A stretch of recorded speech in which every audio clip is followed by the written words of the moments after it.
call. This is an NBC News special report. Here's Lester Holt. Good morning. We're coming on the air with breaking news about President Biden's son, Hunter, with a verdict apparently reached in his federal criminal trial. We're moments away from learning what that verdict will be. No cameras are allowed in this federal court, but we have reporters inside who will tell us the results any moment now. The president's son pleaded not guilty to 3 charges tied to the possession of a gun while using drugs, along with how he got it over the last week or so. The jury heard testimony about Hunter's drug use, including from his former girlfriend and brother's widow, Hallie Biden, who recalled throwing the gun at the center of Hunter's case in a trash can in a grocery store near the Hunter Biden's home. He is the president's only surviving son and the first adult child of a sitting U.S. president to face criminal charges. The president has already said he would not pardon his son if he is convicted. I want to go to Laura Jarrett right now as we await the verdict. Laura, this was a pretty straightforward case lasting only 7 days. That's right, Lester, and the jury only deliberating really roughly 3 hours, just 1 hour yesterday and just a couple hours this morning. We're standing by for our reporters at the courthouse. I believe we do have a verdict from Ryan Nobles there at the courthouse, Lester. Yeah, let's go to Ryan right now. Now, the jury here is comprised of 6. Yeah, that's right, Lester and Laura. We just received this verdict from our reporters inside the courtroom. On count 1, the verdict is guilty. On count 2, the verdict in the Hunter Biden criminal case is guilty. And on count 3, the verdict is guilty. So on all 3 counts, Hunter Biden, the president's son, is found guilty after about 3 hours of deliberation by this jury. He is the first child of a sitting United States president to be found guilty in a criminal case. This probably does not come as a surprise given the length of time that the jury was deliberating and the volume of evidence that these jurors heard, over 6 days worth of testimony. But the verdict here in Wilmington, Delaware, is Hunter Biden found guilty on all 3 counts in this federal criminal trial. Lester. And Ryan, I'm going to want to walk through those counts with you in a moment, but I think the question on a lot of minds right now hearing this verdict, what is the potential sentence at stake here? So over the course of all 3 of these different charges, there are different maximum sentences that Hunter Biden could be sentenced to. In 2 of the charges, there is a maximum sentence of 10 years. In one of the other charges, it is a maximum sentence of 5 years. It is unlikely that he will get the maximum sentence on these 3 counts. The judge will have some discretion in terms of sentencing, and it is very likely that he will receive a much reduced sentence given the fact that he is a first-time offender. It's unclear just how long that sentence may be, or if there's even the possibility that there will be jail time at all. That is certainly under the discretion of the judge. But there are 3 separate counts here. They each have 3 different maximum sentences, 2 of them 10 years, 1 of them 5 years. There's also a question of whether or not they would be served consecutively or concurrently, but the chances that he would serve more than a decade in prison are very unlikely. The judge will have that discretion, and given the fact that he is a first-time offender, that's something that we are still waiting to learn exactly how long he may face in jail, if he faces any time at all. All right, Ryan Nobles, thank you. Let me go back to our senior legal correspondent, Laura Jarrett. Now, Laura, you've had a moment to digest this. What should we be thinking about? What do we know here? Lester, it's obviously a devastating blow to Hunter Biden and the Biden family, but it's not entirely unexpected as the evidence here was really challenging for the defense. This all stems from Hunter Biden filling out a form that's used essentially almost as a background check when you're trying to purchase a gun. And when he checked the box that said he was not addicted to a controlled substance or not an unlawful user, the government said that that was a lie, Lester, because he was using drugs at the time. And there was a mountain of evidence that came in at trial that he was addicted to crack cocaine. They used his own words. They used text messages. They used his book, audio recordings from him reading from his book, talking about his lengthy history and struggles with abuse over a number of years. The defense had tried to say the government doesn't have any evidence that he actually used drugs on the day that he actually purchased the gun. So how could they prove it? But the government came along and said, look, we don't have to show that he was using the drugs on that very day. All we have to show is that they were using it around that time, and there was plenty of evidence on that score. And clearly on this point, the jury there agreed, Lester, given how quickly they came back with this verdict. Remember, all of this may never have happened if their plea deal had gone forward, but that was sort of scrapped weeks ago, really months ago, after it fell apart under a judge's scrutiny. And so now he is facing potentially a prison sentence. It's going to be entirely up to the judge, as Ryan laid out there. The maximum sentence here, Lester, is 10 years. But the judge could do something far short of that, given that he doesn't have a criminal record, he doesn't have a criminal history. She could do something far less than that, even probation perhaps. But again, all of this would have gone away completely with no jail time if that plea deal had not fallen apart, Lester. All right, Laura, thank you. I'll ask you to stand by as well as we bring in NBC News legal analyst Danny Savallo. So, Danny, what are Hunter Biden's options at this point?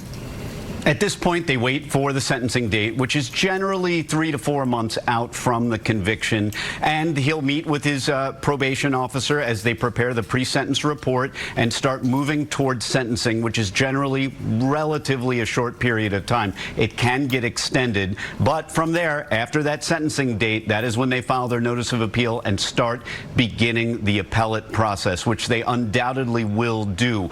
But the next steps in this case are proceed to sentencing and argue for a probation-only sentence, which, as Laura pointed out, is a possibility. The sentencing guidelines, roughly calculated, are around 15 to 21 months. But for over a decade now, the United States sentencing guidelines are not mandatory. The judge will calculate them at the sentencing, but ultimately the judge can deviate from them and go below the guidelines, which is likely, although most judges, to ensure that their sentence will not be appealed, will usually stay within the guidelines. A probation-only sentence is a possibility. All right, Danny, thank you. I want to go back to Ryan Nobles outside the courthouse. Ryan, throughout this trial, we've seen appearances by First Lady Dr. Jill Biden. Is she at the courthouse today? As a matter of fact, she is, Lester. She just arrived back here at the courthouse just shortly after the verdict was read, so she was not in the courtroom when her son learned his fate. But you are absolutely right. She's been in the courtroom all but one day of this trial. She sat through a lengthy period of jury selection, listening to the jurors being questioned about possibly sitting on this panel. She sat through much of the very grueling, embarrassing, and sometimes heartbreaking testimony from the people that are close associates of Hunter Biden, his former romantic partners, his ex-wife, his ex-girlfriend, Hallie Biden, who is, of course, the widow of Beau Biden, their late son, who was also a romantic partner of Hunter Biden. Jill Biden was there for most of this and listened to that testimony and was there to support Hunter Biden, often embracing him, giving him a kiss as he would either leave or walk into the courtroom. And it's also important to point out that this came at a busy time for the first family. She actually left Wilmington and flew to France to be there for the anniversary of D-Day, was here in Wilmington for just one day, and then flew back to France for the weekend for the official state visit that her husband, President Joe Biden, was a part of, before flying back here to Wilmington to be with Hunter Biden again for this verdict to be read. So she's had a very prominent spot in the courtroom, sitting in the first row every single day.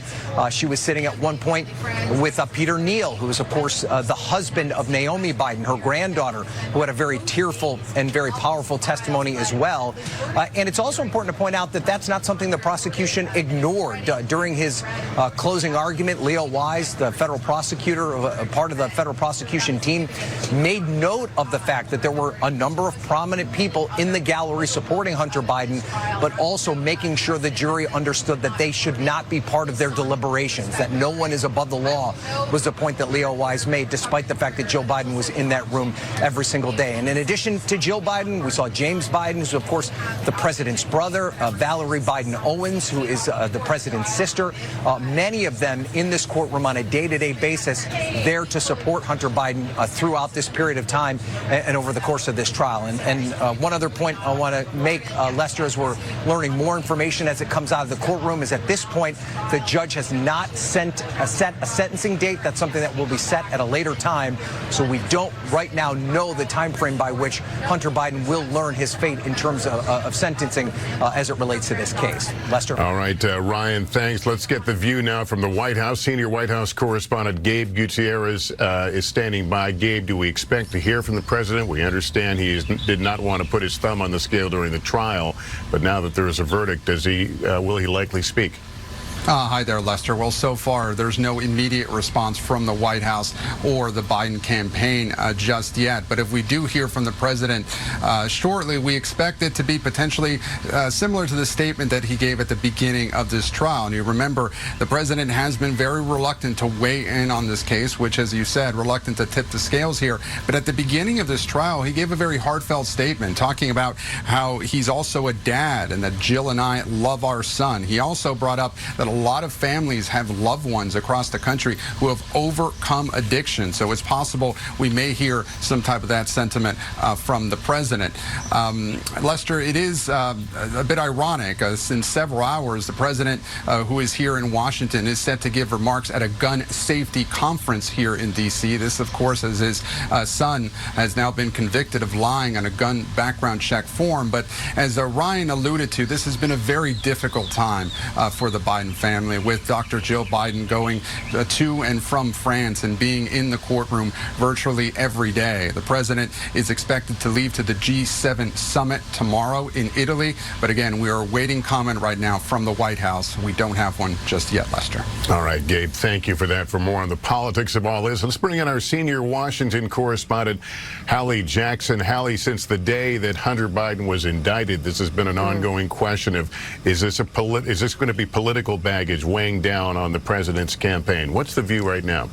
Well, even now, Lester, that is still somewhat of an open question, only because there is just not a lot of polling recently that tells us how voters are feeling about what has happened to Hunter Biden. And obviously, since this guilty verdict came in just the last couple of minutes, we don't have it yet. Here's what I can tell you about the broader political landscape here, that overall numbers over the course of the last 6-8 months or so prior to this trial beginning suggested that the majority of voters felt that Hunter Biden was being treated fairly by the justice system. And frankly, not many of them felt like this would change their position. The ones who did, that fell almost entirely along partisan lines. So it seems unlikely, at least at this point, based on the information we have, that this could move the needle much with persuadable voters. That said, in one survey, about 2% of Democrats suggested that perhaps if Hunter Biden were to be convicted, that could sway them one way or the other, or sway them away from President Biden. Tiny slice of the electorate. This is going to be a close election. But again, we've got to, I think, hit the brakes a bit on that piece of it, because we just don't know how this will play out more broadly, how many people are paying attention here to what's happening.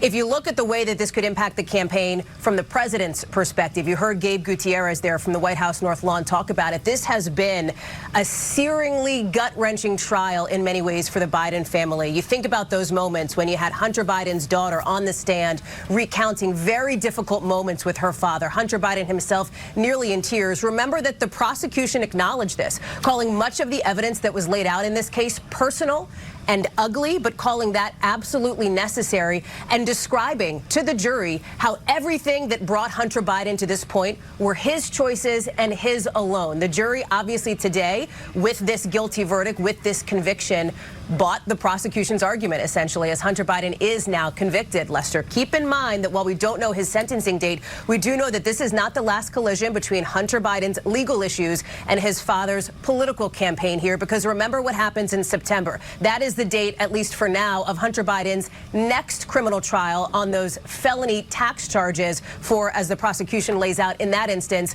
spending his money on everything but taxes, essentially, on drugs, on illicit sex partners, etc. So this is not going to be the last time that we will see Hunter Biden or hear about some of his behaviors and some of his actions, Lester.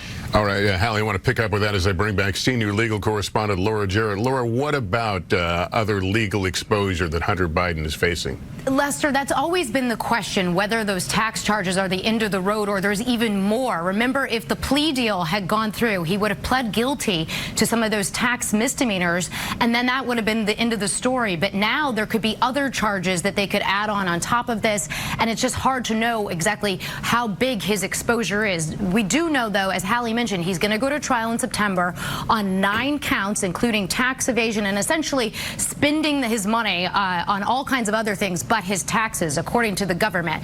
Now, the defense would push back and say he eventually repaid all of that, so no harm, no foul. But of course, that's not how the law works.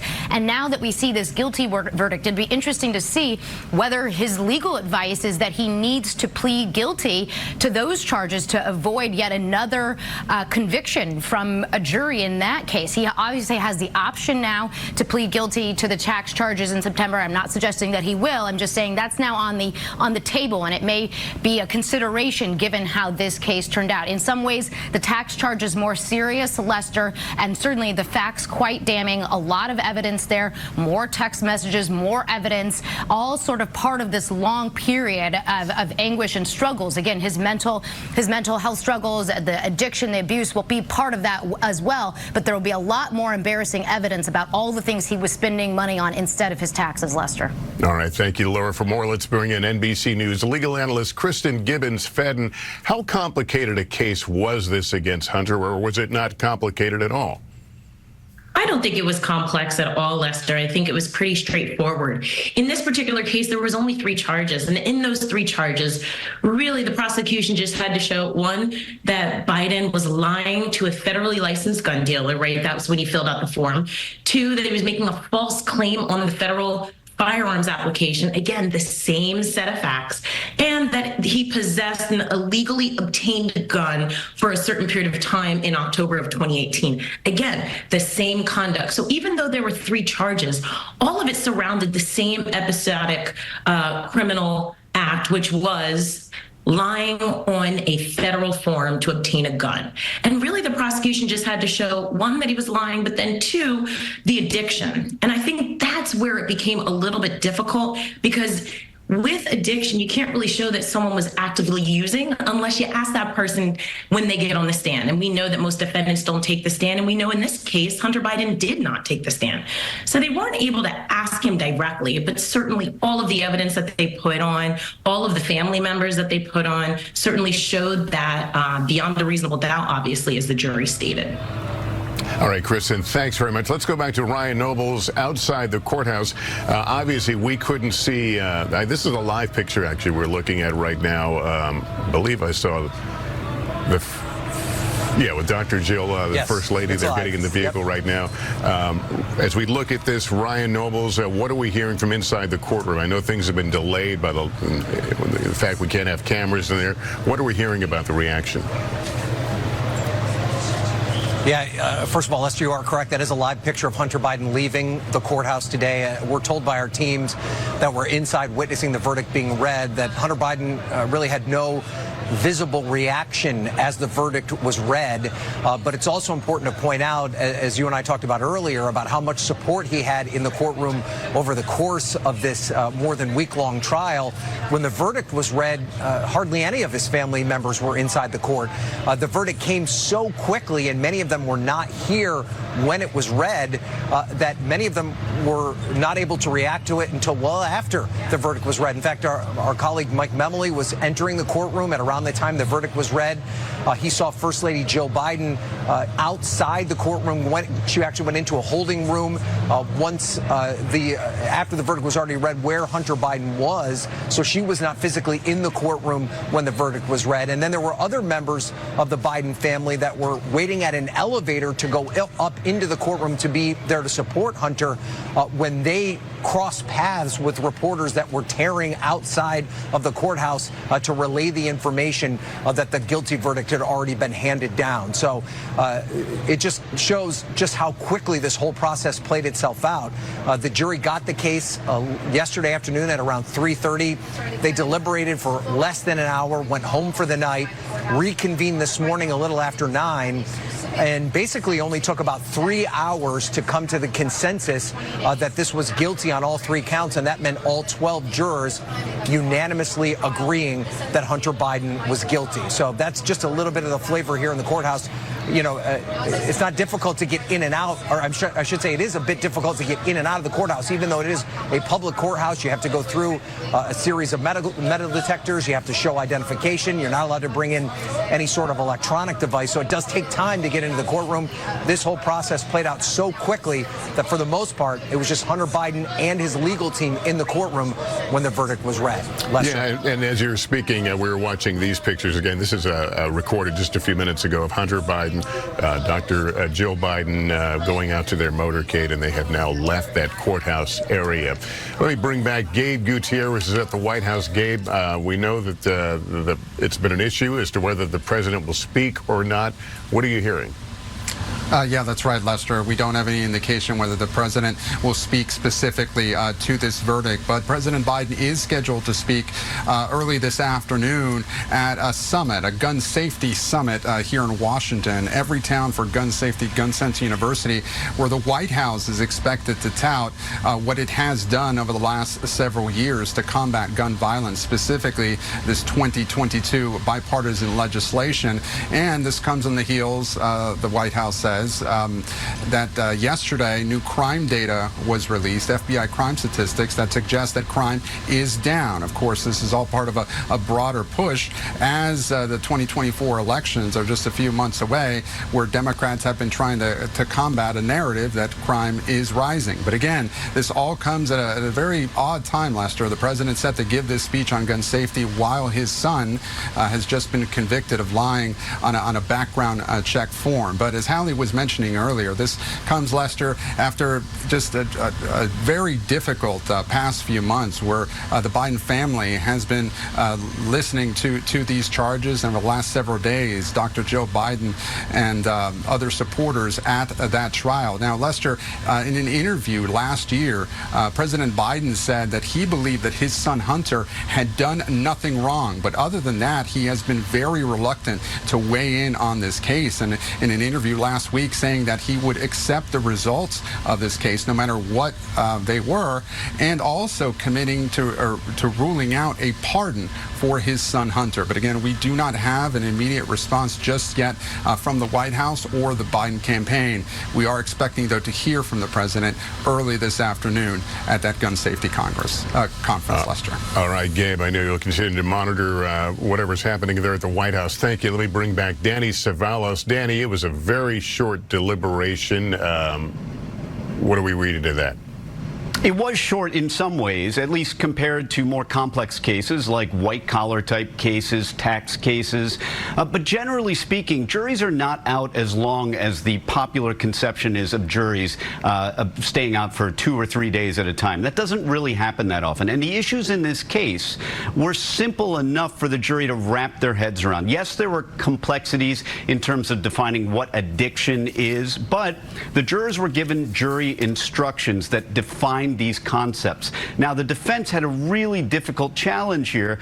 One of their themes was that there's lots of evidence of drug use, but not necessarily evidence of drug use on these particular days. The problem for the defense was that the jury instructions covered this situation. They said in so many words that the government doesn't have to prove that Hunter Biden used drugs at the precise time that he held the firearm. And as to possession, the government didn't need to prove possession at an exact moment. Possession can be fleeting. It can be momentary. So these jury instructions demonstrate why the defense really had a challenge and why the government, by putting on so much evidence of drug use, allowed the jury to draw an inference, and to draw that inference relatively quickly.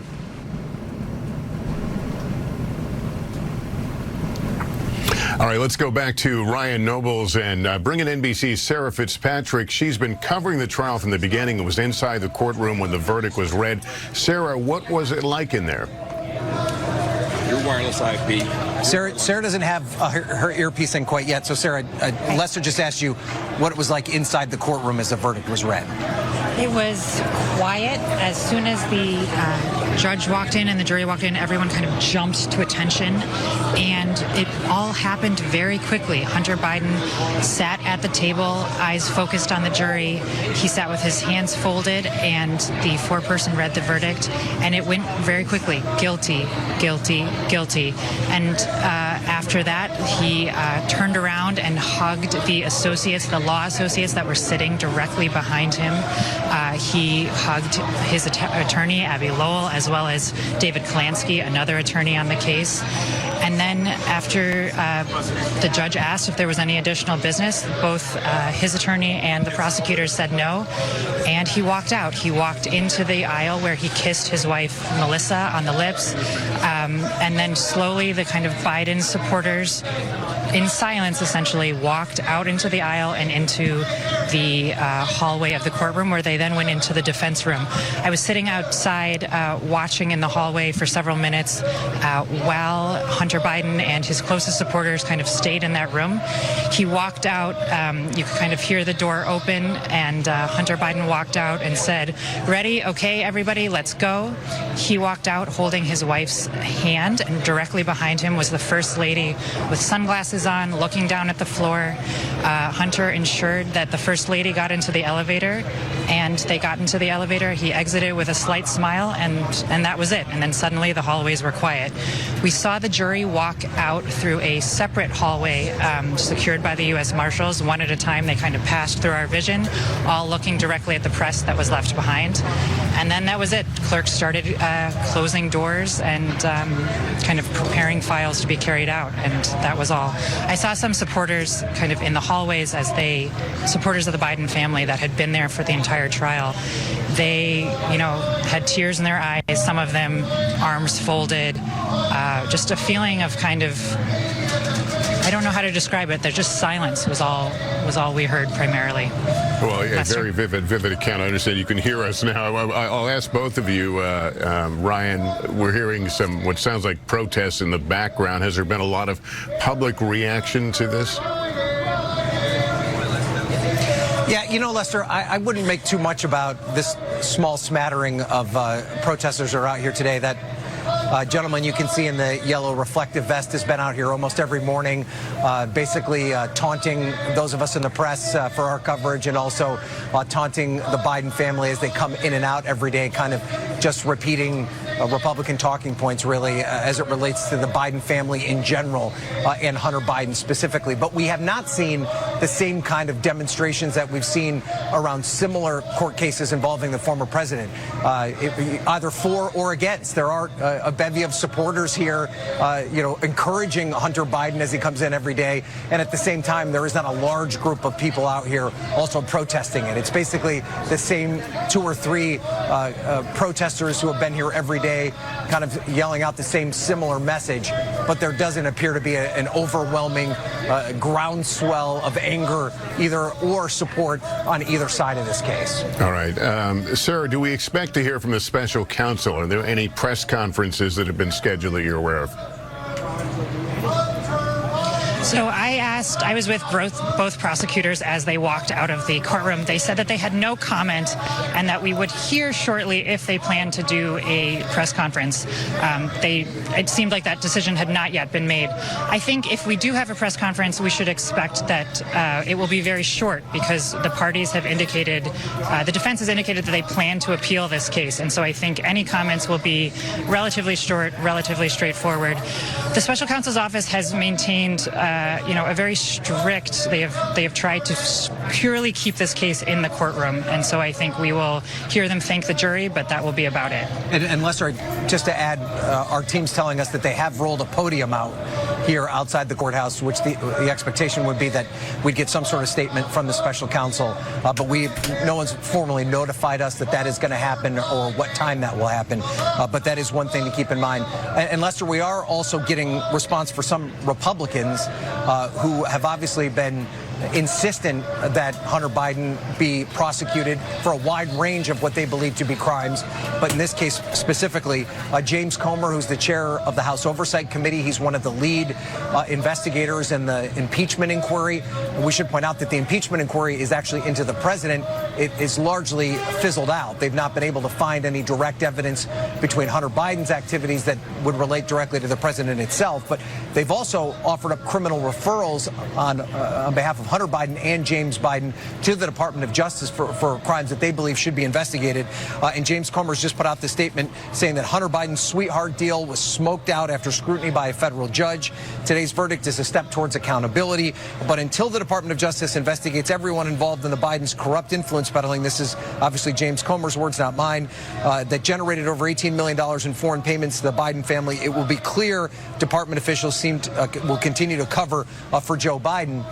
And it's important to point out, Lester, when we talked about how the plea arrangement that initially would have avoided all of this for Hunter Biden, one of the reasons that plea arrangement fell apart was because the judge, and it's the same judge that presided over this case, was concerned because there seemed to be a difference of opinion between the prosecutors and the defense team as to whether or not that plea agreement would mean that their investigation was over, that they wouldn't be looking in to any of these accusations of foreign influence peddling by Hunter Biden and by extension the Biden family. And they left open that option, that investigation would continue. Despite the fact that they've made it clear that investigation is not closed out, the Justice Department did move, I should say the special counsel's office specifically did move on this particular case, which has now led to a guilty verdict. And they've also moved on a case involving tax evasion and Hunter Biden. That case scheduled to go to trial in September. They've made no movement on any of the foreign influence peddling accusations that have arisen. So it's not as if those investigations have not continued. It's not as if they haven't looked into it.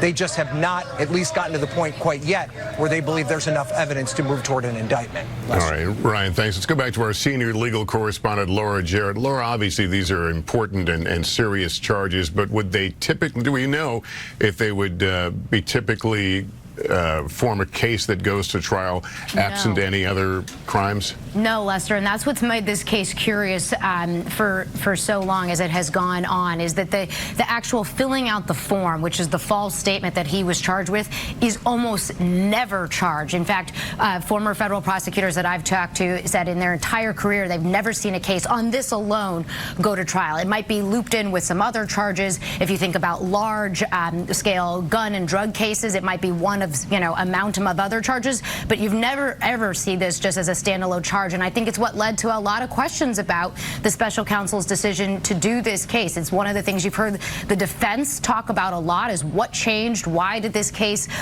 suddenly become a federal case after not for so long? Remember, the investigation into the president's son dates back years, really to 2018, far before the president became the president. He was being investigated under the Trump administration, and they essentially sat on it for a long time and didn't charge him, and then only did, as Ryan mentioned, after that plea deal fell apart.